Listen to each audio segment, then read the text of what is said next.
E o Ibovespa acabou caindo no nosso feriado. Na presente data segue caindo um pouco, por conta de dados da inflação dos Estados Unidos, que vieram acima do esperado, dados da China, um pouco de especulação. Mas o que pode fazer com que o Ibovespa reverta a queda de hoje é a alta do petróleo, que segue muito forte na presente data. Então a gente vê aqui que o Ibovespa está caindo apenas 0,20, mas o mercado norte-americano já virou para a alta. Embora o dólar esteja subindo um pouquinho, a subida de hoje é muito pequena. A gente percebe aqui que o varejo segue caindo, mas se olharmos aqui para o EWZ, que é um ETF que replica ações brasileiras nos Estados Unidos, ele segue subindo 1,93% nesse momento, Petrobras 2,93%, Vale subindo 1,15%, muito embora esteja caindo na B3 nesse momento, porque aqui são as ADRs de Vale e Petrobras, e também de Eletrobras, todos os ativos subindo, sendo que você consegue se posicionar nesses ativos,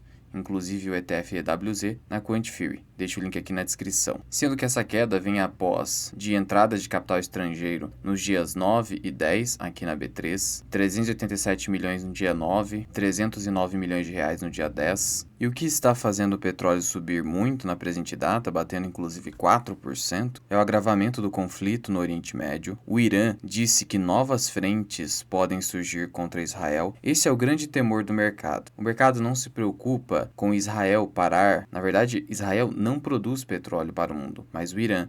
Mas se o Irã, que acaba apoiando o Hamas nesse conflito, eventualmente ingressar de alguma maneira nesse conflito, o mercado espera que haja o quê? Uma redução na oferta do petróleo, fazendo com que ele encareça, por isso ele está subindo. De todo modo, ainda é especulativo, mas o especulativo é suficiente para gerar essa alta. Se olharmos aqui para o preço atual do barril do petróleo, Brent, ele está aqui em 88 dólares o barril, subindo agora 3%. Somente o gás natural que segue caindo aqui nessas commodities energéticas. O grande temor do mercado, inclusive internamente para o Brasil, é o petróleo alcançar esses topos aqui de 100 dólares. E esse topo foi alcançado em maio de 2022. Esse é o grande temor, porque se isso acabar acontecendo e o dólar continuar subindo, Petrobras não conseguirá segurar o reajustamento de preços. E aí teremos combustível a R$ 7,00 até a depender de quanto for a alta do dólar que continua. E antes de continuar, eu quero convidar você a clicar aqui embaixo num grupo de WhatsApp exclusivo, onde você receberá um link para um evento online gratuito de uma aula que eu nunca produzi aqui para o YouTube. Então não perca essa oportunidade, clica aqui embaixo, você mandará uma solicitação de ingresso no grupo e nós aceitaremos. O link vai estar aqui na descrição e no primeiro comentário fixado. E o Banco Central da Argentina aumentou as taxas de juros em incríveis 133%.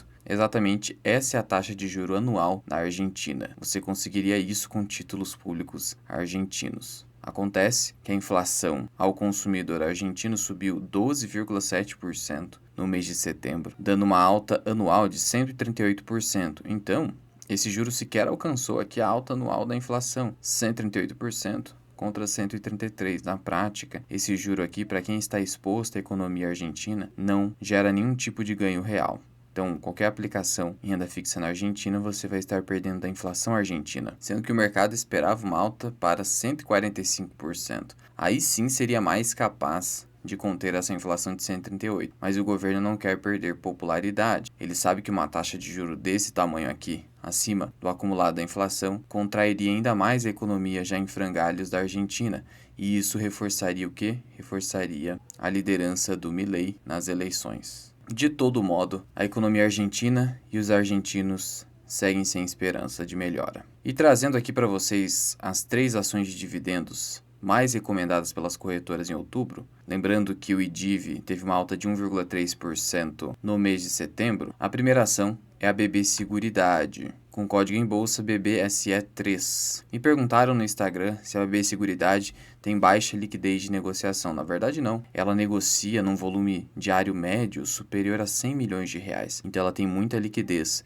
e apenas ações ordinárias em livre negociação no mercado, além do fato de que a BB Seguridade detém um free float, ou seja, ações em livre negociação para os investidores superior a 30%, um mínimo que consideramos ali bastante razoável para que o investidor não seja lesado, principalmente o pequeno investidor, o minoritário, não seja lesado em relação à liquidez do papel é de 25%, então a BB Seguridade está bem acima disso. Isso é muito positivo, sendo que o dividendo que foi pago em 2023, R$ 3,45, segundo o critério do Basin, produziria aqui um preço teto de R$ 57,50. Mas veja que esse dividendo foi muito elevado, acabou superando 2020 e 2019, mas superou demais em relação a 2022. Então é importante ter cautela aqui e olhar para a média de yield dos últimos 5 anos da BB Seguridade, 7%. Não vá para esses 10 aqui. Então exija no mínimo, eu diria 8% de taxa de retorno de dividendos comprando BB Seguridade nos preços atuais. Veja, você não deve simplesmente comprar uma ação no preço justo. Você precisa de uma margem de segurança porque ninguém crava o preço. Ninguém é capaz, com os melhores inputs inseridos no modelo de valuation, de cravar exatamente quanto vale uma empresa, de tal modo que você precisa sim de margem para errar. E aqui é um critério que não tem muitos inputs, ele é mais simplificado e ele vai definir essa margem de erro, que é o critério do Basin com empresas pagadoras de dividendos. E as seguradoras, no geral, são excelentes pagadoras de dividendos, porque são empresas que, além de deter uma previsibilidade de fluxo de caixa bastante considerável, quando elas fazem uma boa análise estatística de risco, elas pagam poucos sinistros em momentos de normalidade, não foi o caso da pandemia, e ainda por cima, em cenários de taxas de juros elevadas no mundo e aqui no Brasil, ainda estamos experimentando isso, elas acabam tendo resultados financeiros enormes, justamente porque elas deixam seu caixa aplicados em títulos públicos federais. E aqui no caso, hoje ela está cotada a R$ 31,55. Nesse momento, ela está exatamente nesse preço, com uma queda de 0,63. Se você pegar aqui esses R$ 31,55 como parâmetro, e você pegar o dividendo que foi pago, R$ 3,40, vamos colocar aqui para arredondar, e dividir por 0,08%, mínimo de taxa de retorno que você exige, você chega a um preço teto de 42. Eu sou ainda mais exigente em relação a isso. Meu preço teto na empresa, até porque eu já tenho uma posição um pouquinho elevada, é de R$ 33,00. Então veja que mesmo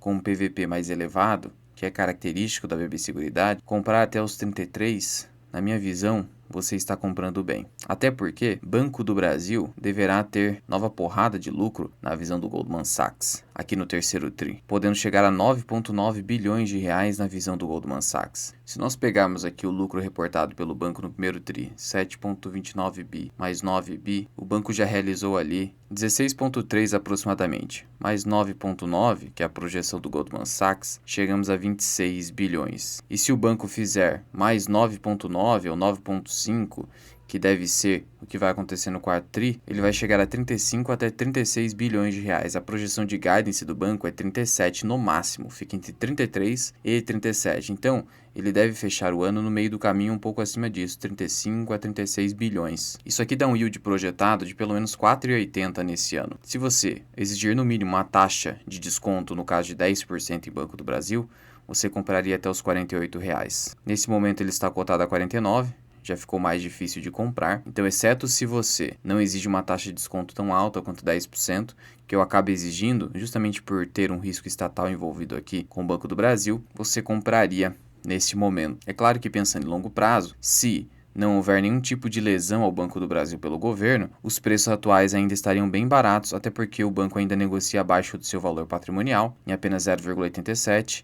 Historicamente, o banco costuma negociar um pouco acima do valor patrimonial. E ainda negociando aqui um PL de 5 vezes lucro, ele ainda está barato. Mas como eu já tenho uma posição grande, eu tenho aqui 5.000 ações, eu pretendo ir com mais cautela. Sendo que eu tenho aqui 1.000 puts emitidas a R$ 44,54. Mas o preço não alcançou. Mas não tenho pressa de aportar, prefiro aguardar alguma volatilidade. Assim também com Vale, eu tenho aqui 1.800 ações e tenho puts vendidas aqui, 200 puts, que irão vencer no dia 20/10 a 59,04, não chegou. E tem puts mais longas aqui, com vencimento em um ano, a um strike de 56,29.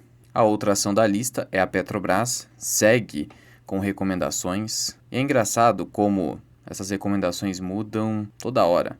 Não recomendavam Petrobras, agora estão recomendando no geral, justamente pela alta do preço do petróleo, querendo estimular investidores a realizar tradings de momento. Cuidado, esse tipo de prática é muito difícil de ser executada, você nunca sabe a melhor hora de entrar e de sair. Então cuidado com esse oba-oba. Petrobras já está nas suas máximas históricas, tenha cautela. Eu não estou dizendo que eu não compraria a Petrobras, mas nesses preços eu prefiro não. Tanto assim que eu detenho 700 ações e tenho aqui 500 calls a 36,58. Sair nesses preços aqui para mim é interessante. E volto a comprar Petrobras a 23, 24, e a gente sabe como essas ações têm altíssima volatilidade, principalmente por se tratar aqui de commodity, então a gente não precisa ter pressa para aguardar alguma oportunidade. Basta ter uma reserva de oportunidade para fazer isso, ou um bom fluxo de caixa para aproveitar algum momento desse jaez. E finalmente, a última ação seria a Vale, e o motivo da escolha é o fato de que os preços do minério de ferro estão se mantendo mais sólidos, com perspectiva de demanda saudável da indústria siderúrgica chinesa nesse momento. Ainda também especulação bélica. Temos aí China sinalizando ou no mínimo flertando invadir Taiwan. Temos o conflito agora em Israel.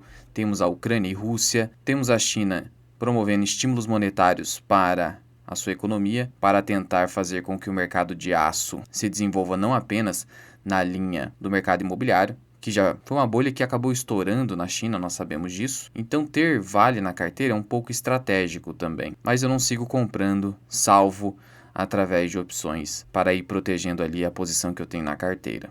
Mas, nesses preços aqui, a tendência é que você faça um bom negócio em Vale, principalmente porque o mercado espera resultados melhores para esse último semestre aqui do ano de 2023. E é essa região aqui que a Vale acaba comprando muitas ações por meio da sua tesouraria, e foi nessa região de preços que a Cosan acabou se posicionando também. Então aqui é uma localidade de preços em Vale interessante. Vale, basicamente, você precisa acertar o melhor preço possível, sendo que nessa região que varia entre 60 a 70 reais, é interessante. Abaixo de 60, já lancei puts como eu mostrei para vocês, porque afinal de contas, abaixo de 60 Vale, na minha visão, fica muito barato. Não é recomendação. E de novo, clique aqui embaixo para não perder uma aula gratuita e que até então eu não havia trazido aqui no YouTube. Muito obrigado por ter ficado comigo até aqui. Eu sou o Luenz, que é o canal Mira Investing. Até o próximo vídeo.